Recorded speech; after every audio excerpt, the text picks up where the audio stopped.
دلوقتي هنعمل صينيه الكنافه مع بعض، هنعملها مع بعض خطوه بخطوه. وازاي اقولك على الطريقه اللي هي تطلعها لك طعمها حلو وهشه وجميله. اول خطوه هنعملها مع بعض ان احنا بنعمل كوبايتين سكر، كوبايتين ميه، نص ليمونه، بنحطها على النار لحد لما بتبقى شكلها كده اهيت. احنا كده عملناها، حطيناها على النار. طبعا لازم نسيبها تبرد، تكون العسل بارد وبتكون الكنافه سخنه، تكون ده خارجه سخنه من الفرن، وبيكون العسل معانا بارد، بنصبها عليها على طول. اول خطوه هنعملها مع بعض ان احنا بنكون عاملين الكنافه حاطينها في الفريزر. بتكوني مبيتاها جايباها نص كيلو كنافه وبتحطيها في الفريزر، بتطلعيها من الفريزر لازم تكون ناشفه كده زي ديت. احنا نبدا دلوقتي نقطعها مع بعض كده، تكون خارجه مجمده. احنا عاوزينها تكون خارجه مجمده عشان خاطر هنقطعها كده مع بعض عشان تطلع الكنافه معاكي حلوه وجميله وطعمها حلو وزي ما انت عاوزاها، زي الجاهزه. تلاقيها زي الجاهزه كده معاكي، زي الكنافه الجاهزه بالظبط. قطعيها كده واحده واحده. هي طبعا عشان في الفريزر تلاقيها سهله معاكي. قطع كده معاكي بسهوله.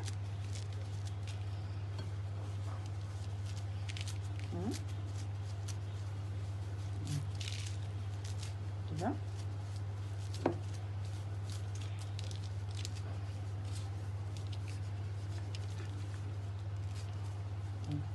هنقطعها كده كلها وهنحطها بقى في الصينيه كده مع بعض ونشوف هنحطها ازاي. دلوقتي احنا عملناها اهوت مع بعض زي ما وريتك ان احنا عملناها، قطعناها كلها كده. هي خارجه من الفريزر طبعا، فبسهوله ان انت هتعرفي ان انت تقطعيها كده خالص عشان تلاقيها زي الجاهزه. دلوقتي بقى نحطها في الصينيه، نوريكم نحطها بقى نعمل ايه.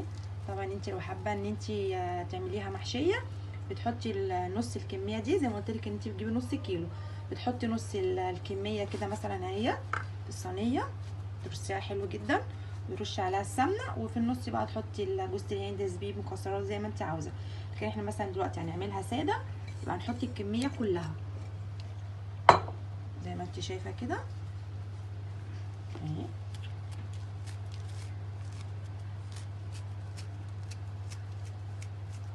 اهي حطي كده الكميه كلها، بقيت تظبطيها كده في الصينيه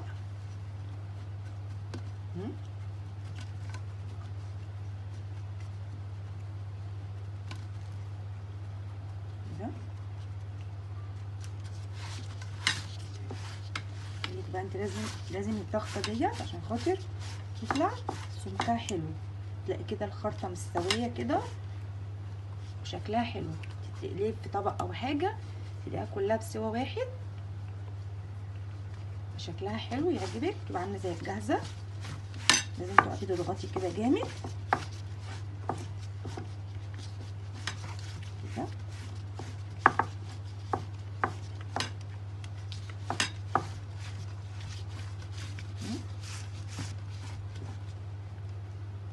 عشان ما تطلعش هشه كده، وطلع ان هي ايه سمكها حلو وشكلها حلو معاكي زي ما انت شايفه كده. ضغطنا عليها كلها، نبدا نحط عليها بقى السمنه. طبعا نص كيلو الكنافه بتحط عليه كوبايه سمنه كده. نرش على كلها كده واحده واحده مع بعض.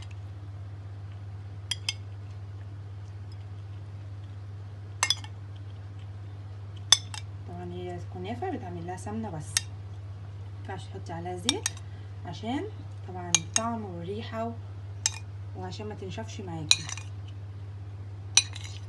زي ما قلت لك احنا قبل ما نبدا فيها بنكون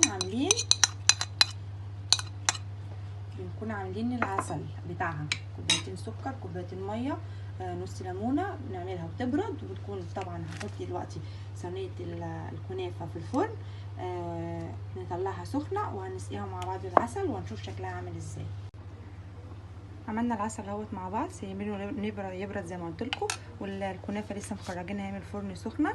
نسقيها بقى العسل مع بعض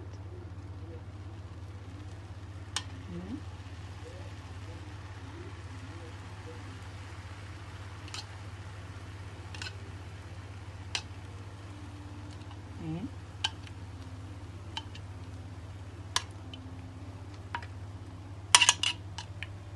تشربها طبعا عشان خاطر ايه، هي سخنه والعسل بارد. العسل لازم برضو يكون سمكه تقيل شويه زي ما انتوا شايفين كده، لازم سمكه كده يكون تقيل شويه.